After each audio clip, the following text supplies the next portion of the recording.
Hello and good day. As we continue with our communication series, what type of person are you? Are you a pessimistic person or optimistic person? This is important so that you know how you view things. We view things entirely different. If you are a pessimistic person, you will always look at the glass as half empty. And you are the type of person that looks at the worst scenario in all cases. That's not a bad thing. An optimistic person is a person who sees the glass as always half full.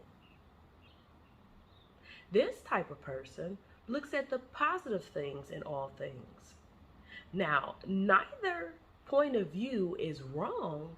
It's just when you're communicating, you have to understand what stance you're going to have versus the stance that the person you're communicating with is going to have. So that way, you can begin to communicate clearly without any reservations on um, if the person's feeling is correct or not correct, because the two are two different mindsets. And as I said, neither one is right and neither one is wrong. But when you realize that the character and the thought process that of the person that you're speaking to, then you won't take it so personally as if the person is not clearly hearing or understanding what you're trying to say. You have to just understand their viewpoint so that you can continue to have a productive conversation without getting into your feelings.